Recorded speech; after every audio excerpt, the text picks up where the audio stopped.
안녕하세요. 한림 유튜브 랩입니다. 오늘은 집콕을 하는데 가장 필요한 서비스죠. 바로 OTT 서비스들의 장단점 및 추천작들에 대해 실제 이용자인 저희 유튜브 랩 크루들이 이야기해보려고 합니다. 안녕하세요. 저는 올해 티빙 3년차 이용자인 광고홍보학과 오유진입니다. 일단 티빙은 2020년 12월 15일부로 요금제가 개편이 되었는데요. 그 전에는 CJ1 회원과 일반 회원 가격이 다르게 책정이 되었고 무비 프리미엄이라고 해서 영화만 볼 수 있는 요금제가 따로 있었는데 새롭게 바뀌면서 베이직, 스탠다드, 프리미엄 이 세 가지로 이용권이 나누어지게 되었습니다. 가격은 표에서 보면 알다시피 월 7,900원, 1,900원, 13,900원으로 이루어져 있고요.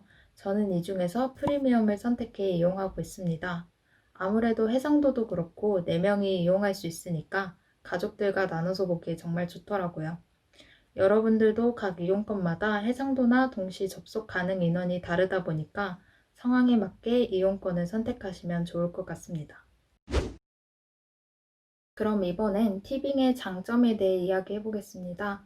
제가 생각할 때 많은 분들이 티빙과 웨이브를 두고 비교를 많이 하시는데요. 그도 그럴 것이 티빙은 TVN, JTBC, OCN, 엠넷 채널과 같이 종편 버라이어티 채널 콘텐츠들을 보유하고 있고요.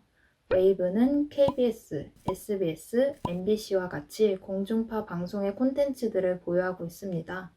사실 이 점이 장점이자 단점이지만 개인적으로 저는 TVN 채널 콘텐츠들을 정말 많이 보기 때문에 저로서는 장점이라고 생각합니다. 티빙에는 해외 시리즈들도 존재하는데요. 그 중에서도 티빙은 중국 드라마가 가장 많고 다양한 것 같습니다. 최신작들이 바로바로 업데이트가 되니 중국 작품을 좋아하고 많이 보시는 분들에게 정말 좋을 것 같습니다. 기능적 측면에 있어서도 정말 편리한 기능들이 많은데요. 기본적으로는 배속 설정뿐만 아니라 다양한 제스처 기능을 통해 영상을 시청하면서 볼륨 밝기, 이동 등을 할 수 있습니다. 또한 팝업 창을 띄우는 것이 가능한데 화면을 작게 해도 자막도 같이 보이니까 편리하더라고요. 티빙은 실시간 라이브 방송도 시청할 수 있는데요. 특히 실시간마저 놓쳤다고 하더라도 하단 타임머신 모드를 누르게 되면 일반 VOD처럼 그 전 내용을 볼 수 있어서 생방을 잘 놓치거나 VOD가 나오기 전에 보고 싶은 분들에게는 정말 더할 나위 없이 편리한 기능이라고 생각합니다. 장점이 있다면 단점도 있겠죠. 앞에서 언급했듯이 공중파 방송을 제공하지 않기 때문에 내가 만약 KBS, MBC, SBS 방송사의 콘텐츠들을 많이 챙겨본다면 티빙은 비추하는 바입니다. 요즘은 OTT사가 직접 만든 오리지널 시리즈가 많이 생겨나고 있는데 아직 티빙은 웨이브나 넷플릭스에 비해 티빙 오리지널 시리즈가 없습니다. 하지만 오는 19일 티빙의 첫 번째 오리지널 시리즈인 여고 출입반이 공개될 예정이라고 하니 기대해 볼 만도 하겠죠. 티빙도 많은 영화가 업데이트되고 있고 다양한 장르의 영화들이 존재하지만 최신 작품의 경우 따로 또 결제를 해야 볼 수 있는 단점이 있습니다. 이렇게 최신 영화로 들어가면 개별 구매라고 표시된 영화들은 따로 또 구매해야 한다는 점이 다소 아쉽긴 합니다. 제가 티빙을 이용하면서 가장 재미있었던 탑3를 꼽아보자면 첫 번째로는 현재 방영 중인 OCN의 경이로운 소문입니다. 다음 웹툰이 원작인 이 작품은 악귀 사냥꾼, 일명 카운터들이 국수집 직원으로 위장해 지상의 악귀들을 물리치는 히어로물인데요. 연기를 정말 잘하는 배우들이 모였을 뿐만 아니라 스토리 라인도 탄탄하고 저승과 이승을 넘나든다는 독특한 소재로 인해 정말 재밌게 보고 있는 드라마입니다. 두 번째는 중화TV의 삼생삼세 심리도화입니다. 아무래도 티빙에 중국 드라마가 많다 보니 저도 재미있는 중들을 찾아보게 되었는데요.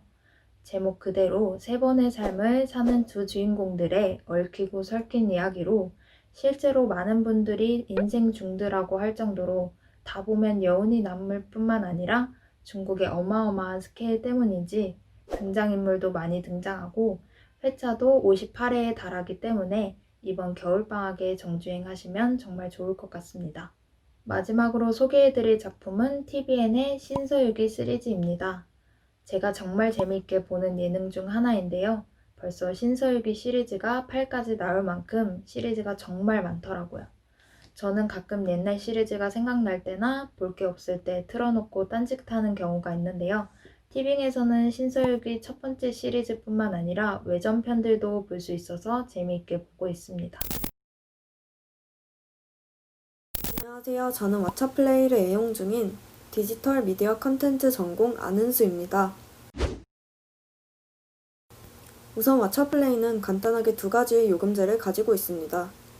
요금은 표에서 볼 수 있듯이 월 7,900원으로 사용할 수 있는 베이직과 월 12,900원의 프리미엄으로 구성되어 있는데요.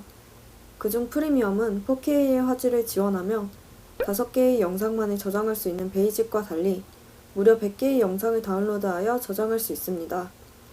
또한 최대 4명이 동시에 이용할 수 있으며 넷플릭스와 마찬가지로 계정을 분리하여 사용할 수 있기 때문에 개인적으로 베이직 요금제보다는 프리미엄 요금제를 여러 명 나눠 사용하는 것이 경제적으로 훨씬 이득이라고 생각합니다. 다음으로 왓챠플레이의 장점에 대해 얘기해 보겠습니다. 왓챠플레이는 넷플릭스의 대항마로 여겨지는 만큼 영화, 드라마, 애니메이션 등 다양한 컨텐츠를 보유하고 있습니다. 2020년 3월에는 왓챠플레이에서 독점으로 공개하는 왓챠 엑스클루시브 컨텐츠를 선보이면서 이용자들에게 더욱 풍부한 선택지를 제공하고 있습니다. 특히 왓챠플레이는 한국의 OTT 서비스인 만큼 한국 독립영화들을 많이 가지고 있으며 히치콕 감독 영화 등의 고전 영화도 쉽게 찾아볼 수 있다는 장점을 가지고 있습니다. 게다가 작년 12월에는 크리스마스 시즌에 맞춰 해리포터 시리즈를 들여오면서 많은 신규 이용자들을 모으는 데 성공했습니다. 또한 동일 계열의 영화 평가 서비스인 왓챠PDR을 통해 다른 사람의 리뷰를 쉽게 볼 수 있는 것도 왓챠플레이의 큰 장점이라고 할 수 있습니다. 그럼 왓챠플레이의 단점에는 어떤 것이 있을까요?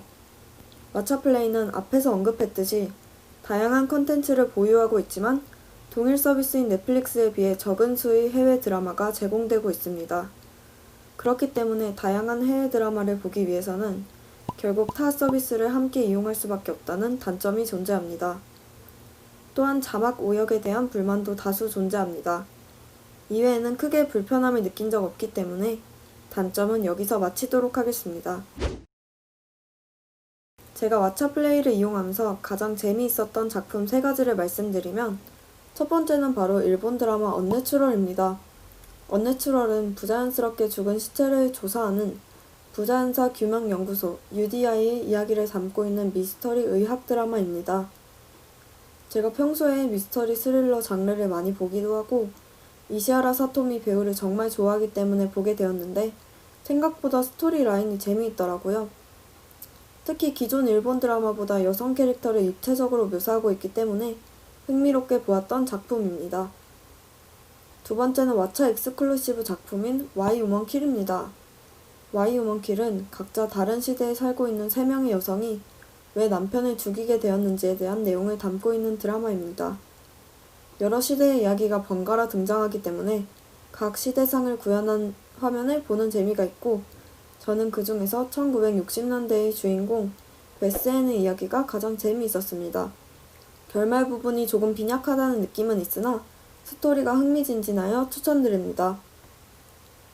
마지막 추천작은 JTBC에서 진행되었던 예능 크라임씬입니다. 제가 앞서 말씀드렸듯이 미스터리 컨텐츠를 정말 좋아하기 때문에 추리 예능인 크라임씬을 마지막 추천작으로 선정하게 되었습니다. 출연진들이 자신의 역할에 맞춰 연기하는 모습을 보면서 범인을 추리해 나가는 것이 정말 재미있었는데 왓챠에서 시즌 1부터 시즌 3까지 전부 제공하고 있기 때문에 즐겁게 정주행할 수 있었습니다. 안녕하세요. 저는 넷플릭스를 띄엄띄엄 간간히 사용해온 디지털 인문예술 전공 김은서입니다. 먼저 넷플릭스는 총 3가지의 요금제가 있습니다. 요금제 종류와 상관없이 노트북, TV, 스마트폰 또는 태블릿 등 어디에서나 시청이 가능합니다. 새 요금제의 가장 뚜렷한 차이점은 동시 접속 인원과 화질입니다. 동시 접속이 가능한 인원수만큼 프로필 분리가 가능하고 베이직 요금제의 경우 1명, 스탠다드는 2명, 프리미엄은 4명이 동시 접속할 수 있습니다. 스탠다드 요금제부터 HD 화질을 지원하고 프리미엄 요금제의 경우 최대 4K 화질까지 지원하고 있습니다. 사실 스탠다드 화질도 괜찮다고 생각하는데 저는 가족들과 TV로도 넷플릭스를 시청하기 때문에 화질을 위해 프리미엄 요금제를 사용하고 있습니다. 넷플릭스 결제를 고민 중이시라면 시청 인원과 재생할 디바이스를 잘 고려해서 요금제를 선택하시면 될 것 같습니다. 이번에는 넷플릭스 장점에 대해 알려드리겠습니다. 첫 번째로는 넷플릭스 오리지널인데요. 넷플릭스 오리지널은 넷플릭스에서 자체 제작한 콘텐츠입니다. 넷플릭스 오리지널의 퀄리티가 높고 재밌다는 점이 큰 장점입니다. 기묘한 이야기, 루머의 루머의 루머, 스위트홈 등의 오리지널 콘텐츠들은 이미 많은 분들에게 그 재미는 증명이 되었습니다. 그리고 반응이 좋으면 시즌이 추가 제작되기도 하는데요. 시즌이 추가 제작되면 저처럼 넷플릭스를 해지했더라도 다시 넷플릭스로 돌아와야 하기 때문에 해지했던 이용자들도 다시 돌아오게 만들 만큼 매력 있는 자체 제작 콘텐츠라고 할 수 있습니다. 두 번째로 일부 한국 드라마나 한국 영화에도 한글 자막을 지원한다는 점입니다. 영상에서 자막 유무는 굉장히 중요한 요소라고 생각되는데요. 알아들을 수 있는 한국어여도 자막이 있다면 좀 더 이해가 잘 되기 때문에 장점이라고 생각합니다. 시끄러운 지하철 안이라든지 소리를 못 듣는 상황일 때 한글 자막을 켜면 영상을 볼 수 있어서 상당히 편리합니다. 추가로 한글 자막이 있는 콘텐츠를 검색하는 방법도 알려드리겠습니다. PC로 넷플릭스 홈에 접속을 하신 뒤 주소 끝에 서브타이틀스를 붙여주시면 이런 페이지가 나옵니다. 여기에서 자막을 선택하고 한국어를 선택하시면 한국어 자막이 있는 모든 콘텐츠들을 확인하실 수 있습니다. 세 번째로 스마트 TV에서도 넷플릭스를 볼 수 있다는 점입니다. TV 모델별로도 차이가 있겠지만 저희 집 TV의 스마트 허브에서는 넷플릭스와 웨이브까지만 지원이 되더라고요. TV에서 자체적으로 넷플릭스를 실행할 수도 있고 스마트폰의 넷플릭스 앱 내에서도 TV와 쉽게 연동을 할 수 있습니다. TV로 시청하는 경우 리모컨으로만 조작을 해서 재생바를 옮기거나 작품을 검색하는 게 상당히 불편한데 스마트폰과 연동이 되기 때문에 좀 더 쉽게 조작을 할 수 있어서 편리합니다. 이번에는 넷플릭스 단점입니다. 먼저 한국 드라마나 예능, 영화가 어느 정도 있긴 하지만 한국에서 출시한 다른 OTT 서비스들에 비해 한국 드라마나 영화, 예능이 조금 빈약한 편입니다. 예를 들어 유키즈나 대탈출, 신서유기 같은 예능은 아직 없어서 타 서비스를 또 결제해야 한다는 점이 조금 아쉽습니다. 또 다른 사람들의 리뷰나 별점을 볼 수 없다는 점이 아쉬운데요. 넷플릭스에서는 사용자가 좋아요나 맘에 안 들어요 정도로만 작품에 대한 평가를 할 수 있습니다. 다른 사람들의 후기나 리뷰도 보고 싶은데 타 사용자의 후기를 볼 수 없어서 인터넷을 켜서 검색을 따로 해야 한다는 점이 조금 불편합니다. 다음으로는 넷플릭스를 이용하면서 재밌었던 콘텐츠를 추천해 보려고 합니다. 먼저 개인적인 추천이기 때문에 제 취향을 먼저 알려드리자면 저는 부담 없이 쉽게 볼 수 있는 장르를 좋아하고 손에 땀을 쥐게 하는 액션, 공포 스릴러 같은 장르는 선호하지 않는 편이라 이 점을 참고해 주시면 좋을 것 같아요. 첫 번째로는 넷플릭스 오리지널 빨간머리 앤입니다. 이 드라마는 시즌3까지 나왔는데요. 시즌이 3개인데도 총 27편 정도라 부담없이 정주행하기 좋습니다. 빨간머리 앤은 앤이라는 아이가 나이든 남매의 집에 입양이 되면서 벌어지는 내용인데요. 앤이 고아원을 벗어나서 처음으로 학교에 다니게 되는데 이 과정이 사회적 문제도 담고 있어서 꽤 흥미로웠습니다. 일단 옷이나 소품의 퀄리티가 좋고 영상미도 있어서 보는 내내 재밌었고 앤이라는 캐릭터 자체가 드라마계에서 유일무이한 캐릭터라고 생각이 될 만큼 독특하고 순수해서 상당히 힐링되었던 드라마입니다. 두 번째로는 넷플릭스 오리지널 블랙핑크 세상을 밝혀라입니다. 넷플릭스는 영화나 드라마 말고도 다큐멘터리도 꽤 재미있는데요. 이 다큐는 블랙핑크가 어떻게 연습생 때부터 지금까지 성장해 왔는지 그 과정을 담고 있습니다. 저는 블랙핑크의 엄청난 팬은 아니지만 성장 과정을 보면서 멤버들이 정말 대단하고 치열한 인생을 살아왔구나 싶은 느낌을 받아서 좋았습니다. 세 번째로는 대만 드라마 상견니입니다. 사실 이 드라마는 넷플릭스 오리지널은 아닌데요. 넷플릭스 말고도 왓챠, 티빙, 웨이브에서도 볼 수 있습니다. 대만 특유의 하이틴, 타임슬립, 로맨스가 한데 모인 드라마고 여자 주인공이 어떤 물건으로 인해 2019년에서 1998년으로 타임슬립을 하게 됩니다. 처음에는 이게 무슨 내용이지 싶은데 4화까지만 참고 보시면 너무 재밌을 거예요. 지금까지 저희 유튜브 랩 크루 3명이 실제로 잘 사용하고 있는 티빙, 왓챠, 넷플릭스에 대해 소개해보았습니다. 이번에 쿠팡에서도 쿠팡 플레이를 출시했고 디즈니에서도 디즈니 플러스를 올해 한국에 출시하겠다고 밝히면서 점점 OTT 서비스들 간 경쟁이 뜨거울 것으로 예측되는데요. 그만큼 각 회사에서 점점 차별화된 서비스를 제공하려고 노력하는 것 같아 앞으로의 OTT 시장이 기대가 됩니다. 그럼 다음 영상에서 뵙겠습니다. 감사합니다.